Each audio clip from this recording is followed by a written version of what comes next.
Lesson 2 fable written by Ralph Waldo Emerson. Fable क्या होती है? एक ऐसी स्टोरी जिसमें जानवर भी हों एंड इंसान भी। The author and the text.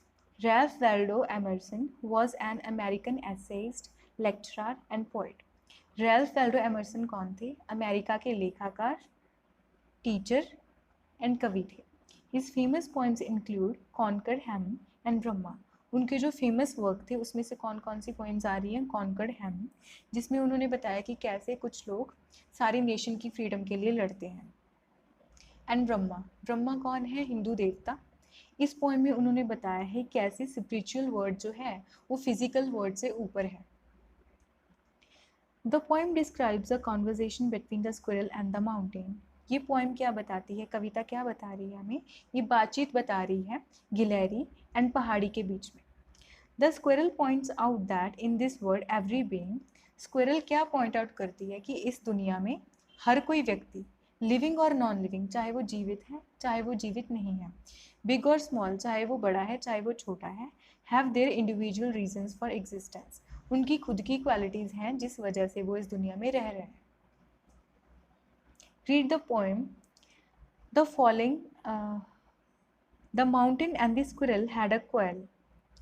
पहाड़ी का और स्क्विरल का मतलब गिलहरी का एक झगड़ा हो जाता है। क्वेरल होता है झगड़ा होना। And the former called the latter, जो पहले वाली है, फॉर्मल होता है पहले वाली। पहले कौन बोल रहे हैं? माउंटेन। मतलब फॉर्मर कौन है? Mountain. Call the latter, latter क्या होता है? बाद वाली। लेटर मतलब स्क्विरल। तो जो पहाड़ी होती है वो स्क्विरल को कहती है लिटिल प्रिग। प्रिग क्या होता है? बड़ा ही अभिमानी। लिटिल प्रिग क्या होता है? कि छोटा अभिमानी जंतु। बन रिप्लाइड, बन का क्या मतलब होता है? गुच्छा।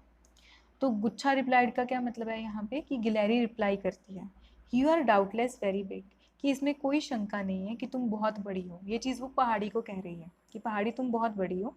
But all sorts of things and weather must be taken in together. पर हर तरह की चीज़ें सॉर्ट होती हैं तरह तरह की। But all sorts of things मतलब हर तरह की चीज़ें, एंड वेदर मतलब मौसम, must be taken in together, हर तरह की चीज़ें और मौसम को इकट्ठे ही लेके चला जाता है। टू मेकअप अ ईयर, अगर हमें एक साल बनाना है। एंड अ स्फीयर, स्फीयर का मतलब होता है गोला। यहाँ पे स्फीयर का मतलब है word.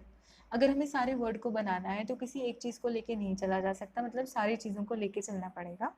And I think it no disgrace, मुझे नहीं लगता कि ये मेरे अपमान वाली कोई चीज़ है। टू ऑक्यूपाई माई प्लेस, जिस प्लेस में मैं हूँ, जिस जगह पे मैं हूँ, मुझे नहीं लगता कि ये अपमानजनक है। मतलब उस गिलहरी को ये नहीं लग रहा कि मैं इतनी छोटी हूँ, ये मेरे लिए अपमानजनक है। If I am not so large as you, अगर मैं इतनी बड़ी नहीं हूँ जितनी बड़ी तुम हो, you are not so small as I, तो तुम भी इतनी छोटी नहीं हो जितनी मैं हूँ।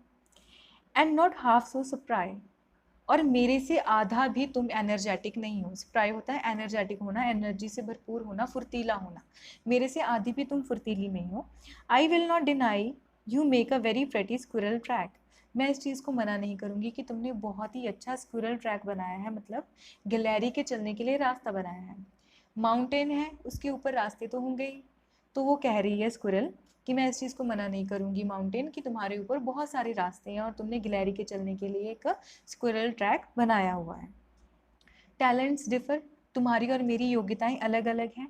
ऑल इज़ वेल, ठीक है सब कुछ। एंड वाइजली पुट, सब कुछ बड़ा ही अच्छा है और बड़ी ही बुद्धिमत्ता से रखा गया है। किसके द्वारा? भगवान के द्वारा।